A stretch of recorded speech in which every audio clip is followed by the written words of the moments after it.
जय श्री राधा कृष्ण भगवान जी की, जय श्री लक्ष्मी नारायण भगवान जी की, जय तुलसी माता की, जय कार्तिक मास महत्म की। मंदिर श्री बंसी वाले महात्मा यूट्यूब चैनल की ओर से हम आप सभी भक्तों का हार्दिक अभिनंदन करते हैं।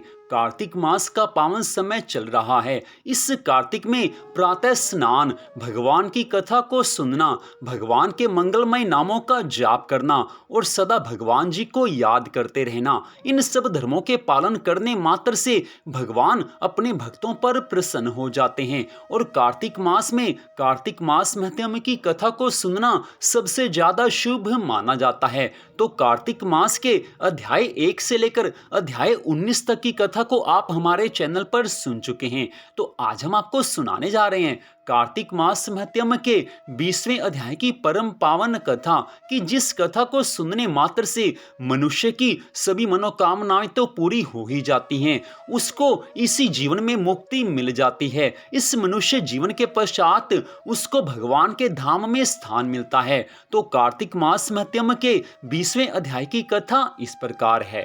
पिछले अध्याय की कथा में आपने सुना था कि किस प्रकार कलहा नाम की राक्षसी धर्मदत्त नामक ब्राह्मण से कहने लगी हैं कि हे ब्राह्मणवर, आप मुझे कृपा करके कोई ऐसा उपाय बताइए कि जिससे इस प्रेत शरीर से और भविष्य में होने वाली भयंकर 3 योनियों से मैं मुक्त हो जाऊं। तो उससे आगे की कथा का वर्णन करते हुए देवऋषि नारद जी अब कहने लगे हैं कि हे राजा पृथु, कलहा का यह वचन सुनकर आज धर्मदत्त ब्राह्मण बहुत समय तक कुछ सोच विचार करते रहे हैं। वे सोच रहे हैं कि किस तरह से इस राक्षसी की मुक्ति हो सकती है। काफी सोच विचार करने के बाद आज ब्राह्मण देव कहने लगे हैं कि तीर्थ में दान और व्रत आदि सत्कर्म करने से मनुष्य के सभी पाप नष्ट हो जाते हैं, परंतु तू तो प्रेत के शरीर में है, अतः उन कर्मों को करने की अधिकारिणी नहीं है।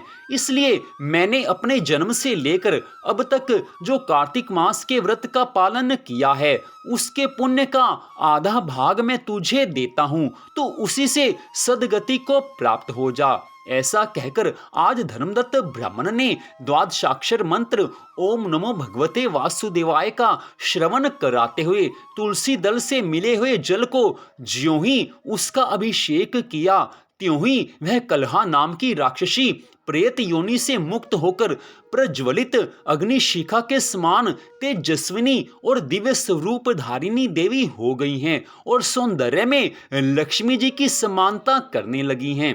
तदनंतर उसने भूमि पर दंड की भांति गिरकर आज ब्राह्मण देवता को दंडवत प्रणाम किया है। आज कलहा नाम की ये राक्षसी दिव्य रूप धारण कर चुकी है। ब्राह्मण देव की कृपा से आज वो प्रेत योनि से मुक्त हो चुकी है।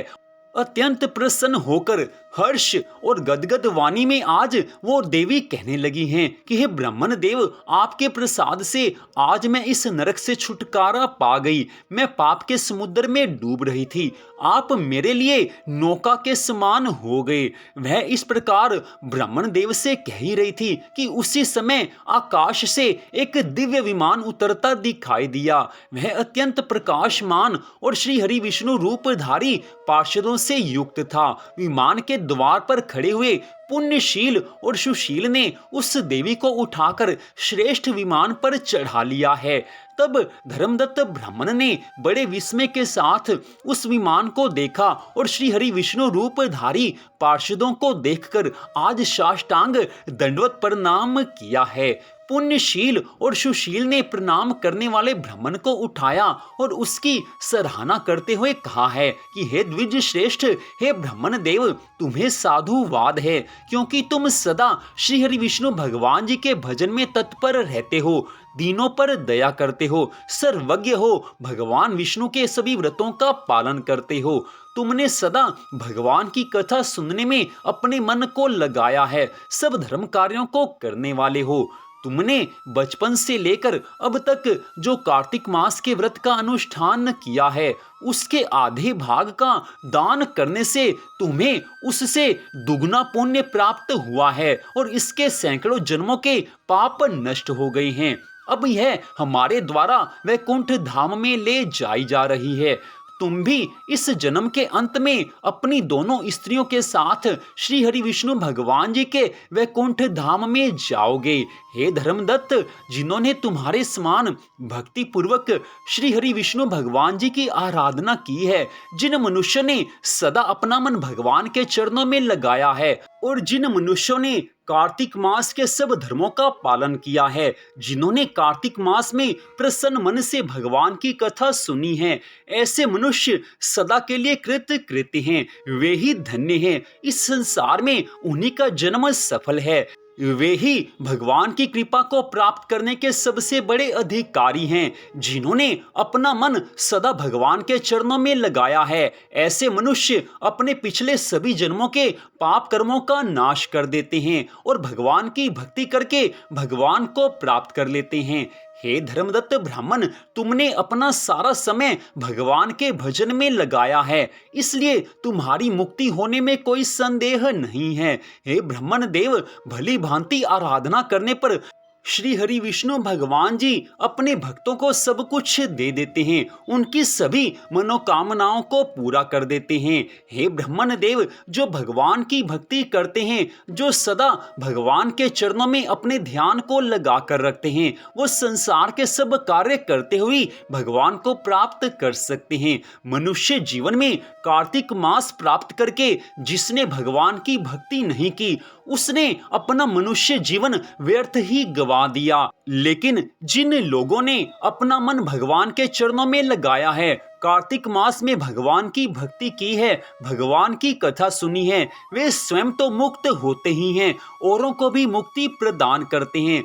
जिस प्रकार तुम्हारे कार्तिक मास के धर्म के पालन के प्रभाव से यह कलहा नाम की राक्षसी आज मुक्त होकर हमारे द्वारा श्री हरि विष्णु भगवान जी के धाम में ले जाई जा रही है, ठीक ऐसे ही जो कोई भी कार्तिक मास के सब धर्मों का पालन करेगा, वह स्वयं तो मुक्त हो ही जाएगा, औरों को भी मुक्ति प्रदान करने वाला होगा। ये सब भगवान की कृपा का ही फल है। भगवान ने ही उत्तानपाद के पुत्र को पूर्व काल में ध्रुव पद पर स्थापित किया था। उनके नामों का स्मरण करने मात्र से समस्त जीव सद्गति को प्राप्त होते हैं।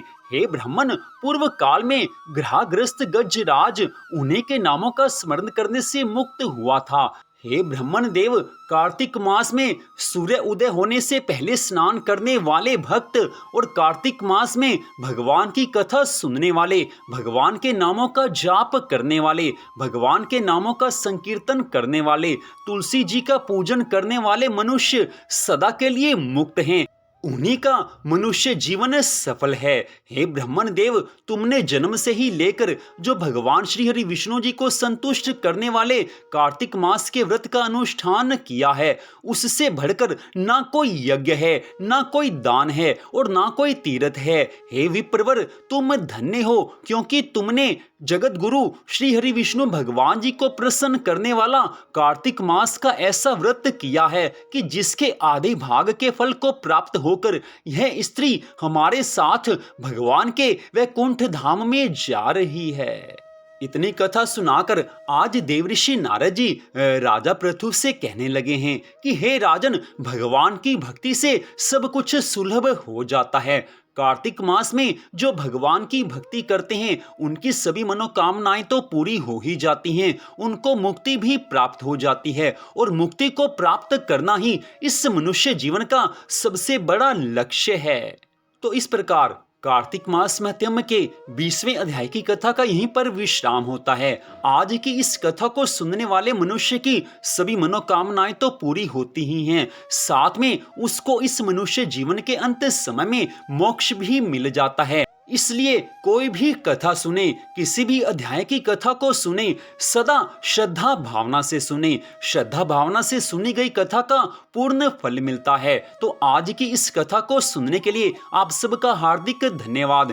कृपया हमारे चैनल को आप सब्सक्राइब कर लीजिए ताकि भगवान की अन्य कथाओं को भी आप सुन सकें। कार्तिक मास महत्म की कथाओं के साथ अन्य कथाएं भी हमारे चैनल पर प्रतिदिन डाली जा रही हैं। हमारे चैनल के लिंक को खोलकर पर आप भगवान की अन्य कथाओं को भी सुन सकते हैं। तो आपका फिर से धन्यवाद। भगवान श्री राधा कृष्ण जी की, भगवान श्री लक्ष्मी नारायण जी की, कार्तिक मास महत्यम की अनंत कृपा सदा आप सब पर, आपके परिवार पर बनी रहे। इसी मंगल कामना के साथ जय श्री राधा रानी सरकार की, जय श्री कृष्ण भगवान की, जय श्री लक्ष्मी नारायण जी भगवान की, जय कार्तिक मास महत्यम की। जय जय श्री राधे, जय जय श्री राधे, जय जय श्री राधे श्याम।